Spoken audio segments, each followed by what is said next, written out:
یہ جو ماضی کے بارے میں پرویز صاحب جو کچھ کہہ رہے تھے پچھلی حکومتوں کی نااہلیہ، یہ حقیقت ہے کہ جو پچھلی حکومت کی شدید پچھلی اسی لیے ہوئی ہیں کہ لوگ ان سے مطمئن نہیں تھے. ہاں، اور پچھلی حکومتوں کا اس لیے ہوا ہے کہ آج عوام نے ان کو وہ شکست بھی دی، اور آج یعنی اللہ کرے ان کا بیٹا سلامت آ جائے، لیکن آج گیلانی صاحب خود ایکس پرائم منسٹر، ان کے گھر تک بھی آگ پہنچ گئی. اور شاید اگر اس وقت زرداری صاحب اور گیلانی صاحب ہمارے تنقید کا برا نہ مناتے اور اس چیز کے لیے فکر کرتے تو نہ باقی یہ ہمارے جو بزرگ بیٹھے ہوئے ہیں نہ یہ اپنے بچوں سے محروم ہوتے اور نہ خود گیلانی صاحب کو یہ صدمہ. اور اسی لیے آج ہم یہ تلخ سوالات کر رہے ہیں یا تنقید کر رہے ہیں کہ ہم کہتے ہیں کہ آئندہ الیکشن میں پرویز رشید صاحب اور ان کی پارٹی کا بھی وہ حشر نہ ہو جو پیپلز پارٹی کا ہو گیا یا اس سے پہلی حکومتوں کا ہو گیا. اور ہم یہ بھی چاہتے جو ہیں مشرف کے ساتھ ہو رہا ہے کہ یہ مشرف کے ساتھ ہو رہا ہے، یا خدا نہ خواستہ کہ کل میاں صاحب یا جو ہمارے باقی رولنگ کلاس کے ان کے بچوں کے ساتھ، اس لیے ہم ان کو غصہ بھی دلا رہے ہیں، یہ سب کچھ کریں لیکن یہ سوالات کریں. اب دیکھیں کہ پرویز صاحب یہ بڑے کمپلیکیٹڈ مسائل ہے اور 2 دن کے بنے ہوئے نہیں ہے. آئیڈیالوجیکل فرنٹ پہ آپ نے کاؤنٹر نیریٹو دینا ہے. وہ لوگ جو کچھ کر رہے ہیں وہ یہ سمجھ رہے ہیں کہ وہ دین اور شریعت کر رہے ہیں. آئیڈیالوجیکل فرنٹ پہ اس ملک میں کیا ہوا یا کیا ہو رہا ہے وہ اسلامی نظریاتی کونسل جیسے اداروں نے دینا ہے. اب وہ سیاسی رشوت کے طور پہ ان کی حکومت کی طرف سے دیا گیا شیرانی صاحب کو. آپ مجھے کہے کہ وہ کیا کاؤنٹر نیریٹو دے سکتے ہیں؟ ٹھیک ہے. فورن پالیسی کے مسائل ہیں. فورن پالیسی ٹھیک ہے، پرائم منسٹر صاحب کے دورے اور یہ ساری چیزیں اپنی جگہ پہ، لیکن کیا فاطمی صاحب جیسے اس کی بس کی یہ بات ہے؟ ہم یہ نہیں سمجھتے. بالکل اعتراضات تو ہوں گے، اگر حکومت ہے تو پرویز رشید صاحب بہت زیادہ سمجھتے ہیں ان ایشوز کو اور ان سب چیزوں کو. اب دیکھیں کہ ہم سے یہ مطالبہ کیا جا رہا ہے کہ میڈیا ریاست یا حکومت کے پیچھے کھڑا ہو جائے. اب یہ کہ ہمیں پتہ نہیں ہے کہ ریاست کا رخ کس طرف ہے. ایک تو وہ جو پہلے سے جو تفریق ہے کہ ایک طرح کا ملیٹنٹ ہمارے لیے چہیتا ہے اور دوسری طرح کا ملیٹنٹ جو ہے وہ میرے لیے مینس ہے. اچھا، پرویز رشید صاحب کے لیے ایک اناؤنسمنٹ کرنی ہے. پرویز صاحب کیونکہ آپ کی بات ادھوری رہ گئی تھی، میں نے ایکسپریس سے ان سے ریکویسٹ کی تھی کہ اگر ہم پروگرام کا تھوڑا سا دورانیہ بڑھا لیں تو وہ منظور ہو گیا. اب آپ جتنی چاہیں بات کر سکتے ہیں. بالکل آپ کو یہ شکایت نہیں رہے گی کہ ہم اشتہارات کے لیے آپ کی بات روک رہے ہیں. جی صاحب. اچھا، دوسرا یعنی یہ جو اس کی ہم بات کر رہے تھے کہ ہمیں یہ کرے کہ ریاست کے ساتھ کھڑی ہو جائے، میڈیا کھڑا ہو جائے. ابھی یہ بھی کلیئر نہیں ہے. مثلا آج بھی ریاست کی اسٹیٹڈ پالیسی یہ ہے کہ مذاکرات کن سے؟ ان لوگوں سے جن کے بارے میں آپ پہ تنقید ہو رہی ہے کہ آپ نے اپنے پروگرام میں 2 منٹ کے لیے اس کو کیوں لیا. ان لوگوں سے جن کے بارے میں ریاست مجھ سے مطالبہ کر رہی ہے کہ میں ان کے ساتھ کھڑا ہو جاؤں اور ان کو وحشی کہوں، ان کو انسانیت کا قاتل کہوں، ان کے سب کچھ کہوں. پھر ظاہری بات ہے کہ مذاکرات اگر ریاست کو انڈرسٹینڈنگ تھی، ہم نے تو اس روز کہہ دیا کہ جب ریاست مولانا سمیع الحق کے پاس چلی گئی تو میرا تو اسی وقت یہ کمنٹ اس پہ موجود ہے. مولانا صاحب بھی مجھ سے ناراض ہو گئے. میں نے اس میں کہہ دیا کہ اس کا مطلب یہ ہے کہ حکومت یا تو اس مسئلے کو سمجھتی نہیں ہے یا اس کے بارے میں سیریس نہیں ہے. آج مولانا سمیع الحق صاحب نے کتنا بڑا سنگین الزام لگا دیا اس حکومت پہ. انہوں نے کہا میں ٹیلی فون کرتا رہا ہوں پرائم منسٹر صاحب کو، مجھے جواب نہیں دیا گیا، پھر یہ کہا گیا کہ وہاں اٹیک نہیں ہونا چاہیے، پھر اٹیک شروع ہو گیا وہاں پہ. مجھے آج تک یہ واضح نہیں ہے.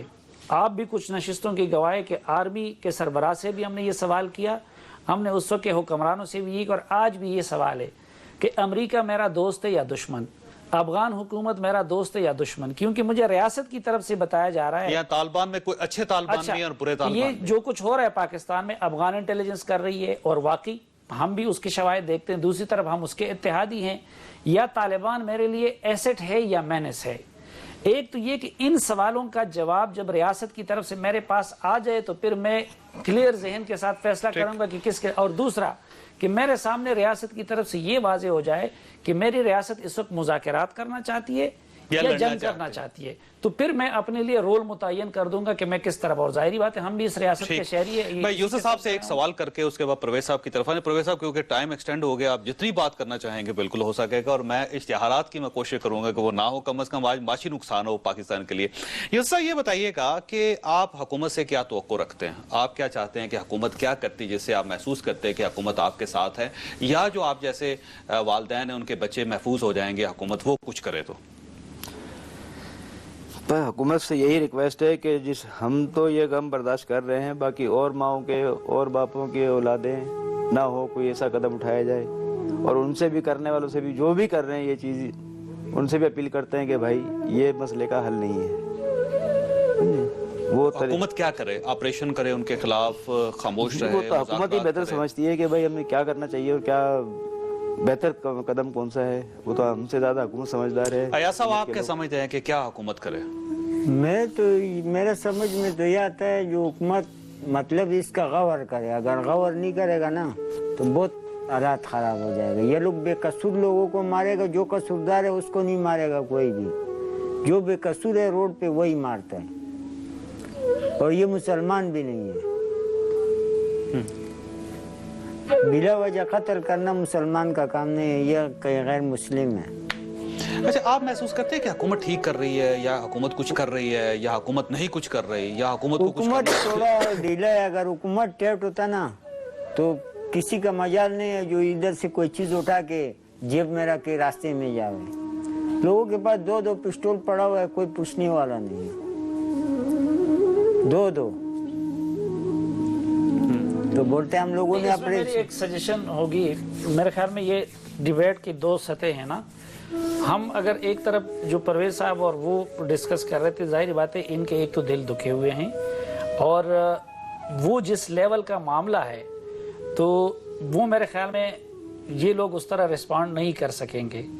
ہم اگر ان کے درد کو, ان کے المیے کو ایک طرف رکھ لیں اور اس پہ ایک دوسری سطح پہ ڈیبیٹ کریں, یعنی ٹھیک ہے ان کی پالیسیوں کا میں بھی ناقد ہوں, لیکن ایک عام سٹیزن اور پھر ان جیسے دھکے ہوئے دل جس طرح وہ کرتے ہیں, اگر ان کے سوال ہم پرویز صاحب کے سامنے رکھیں گے تو شاید یہ کچھ. میں خواصت یہاں پہ میں نے بریک لینی ہے, پروگرام کا ٹائم ایکسٹینڈ ہو گیا. اب ہم چھوٹی سی نیوز بریک کے بعد دوبارہ واپس آئیں گے, آپ خبریں سنیں گے. خبریں سننے کے بعد پرویز رشید صاحب کے سامنے حاضر ہوں گے. 2 سوال پرویز رشید صاحب کے سامنے رکھتے ہیں کہ حکومت کا لاہے عمل کیا ہے, اس دہشت گردی کا جو افریت ہے اس سے ہم کیسے باہر نکلیں گے, کیونکہ یہ ماسٹر ہے جو روز ہمارا خون پی رہا ہے. ریاست یا حکومت کیا سوچ رہی ہے اس پہ.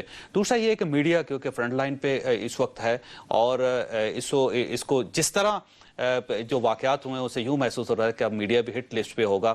آج ایکسپریس کو نشانہ بنایا گیا, کل جیو کو نشانہ بنایا جا سکتا ہے, پرسوں اے آر وائی کو بنایا جا سکتا ہے. جو میڈیا ہاؤسز ہیں اس ایک انسیڈنٹ کے بعد یوں محسوس ہوتا ہے کہ وہ بھی بہت فرجائل ہو گئے.